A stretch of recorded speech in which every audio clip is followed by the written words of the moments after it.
wabarakatuh. Perkenalkan, nama saya Regina Rizali Putri, NIM 217023 dari Prodi Sastra Indonesia.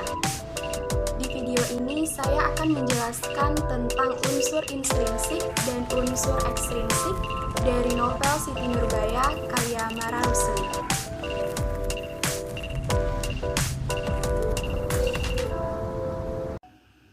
Unsur intrinsik yang pertama yaitu tema. Tema dari novel Siti Nurbaya adalah bertajuk kisah cinta yang menyedihkan antara Siti Nurbaya dengan Samsul Bahri. Yang kedua ada tokoh dan penokohan. Tokoh yang pertama, Samsul Bahri, adalah orang yang pandai, dapat dipercaya, tingkah lakunya sopan, berbudi luhur, gigih, pemberani, dan setia kawan. Tokoh yang kedua, Siti Nurbaya, tutur bahasanya halus, penyayang, orangnya lemah lembut, berbakti kepada orang tua, tertib dan sopan.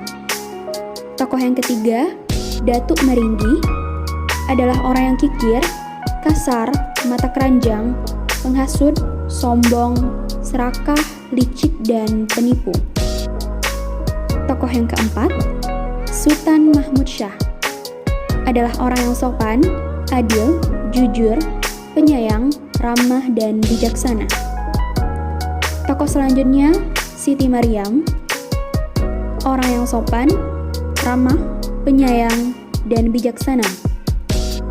Tokoh selanjutnya, Baginda Sulaiman, adalah orang yang ramah, pasrah pada nasib, dan kurang bijak.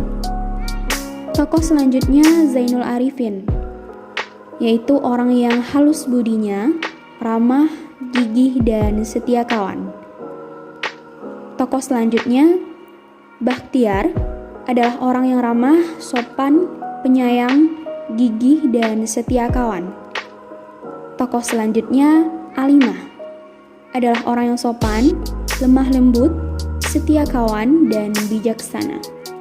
Dan terdapat tokoh-tokoh tambahan lainnya, antara lain Pak Ali, Pendekar 3, Pendekar 4, Pendekar 5, dan Dokter. Selanjutnya ada alur. Novel Siti Nurbaya menggunakan alur maju karena pengarang menyusun peristiwa-peristiwa secara berurutan, dimulai dari orientasi, klimaks atau puncaknya konflik, dan reorientasi. Selanjutnya, latar. Yang pertama, latar waktu, pagi, siang, petang, dan malam.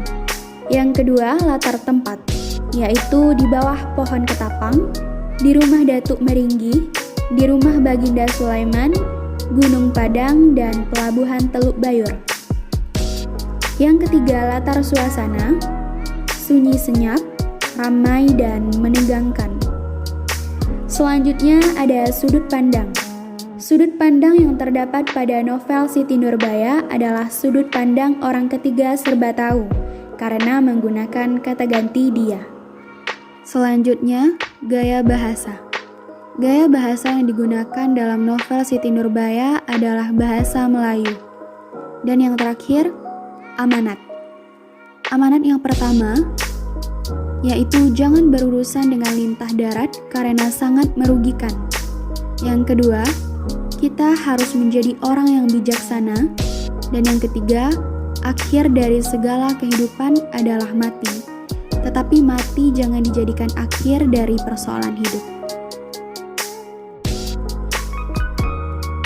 Selanjutnya kita masuk ke unsur ekstrinsik.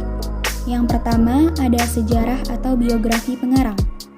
Mara Rusli, pengarang novel Siti Nurbaya, dianggap menjadi pengarang roman pertama dalam sejarah sastra Indonesia, sehingga disebut sebagai bapak roman modern Indonesia. Yang kedua, situasi dan kondisi dalam novel Siti Nurbaya.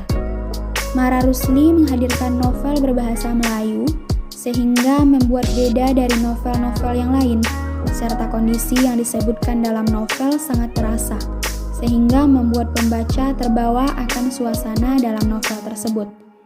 Yang ketiga, ada nilai-nilai dalam novel Siti Nurbaya. Nilai yang pertama yaitu nilai moral, yaitu Siti Nurbaya merupakan gadis yang sangat mencintai keluarganya. Oleh karena itu, dia rela mengorbankan dirinya untuk menikah dengan lelaki tua yang tidak dicintainya. Nilai yang kedua yaitu nilai budaya.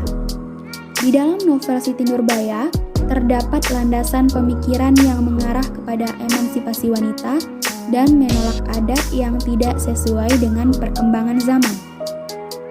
Demikianlah penjelasan tentang unsur intrinsik dan ekstrinsik yang terdapat dalam novel Siti Nurbaya.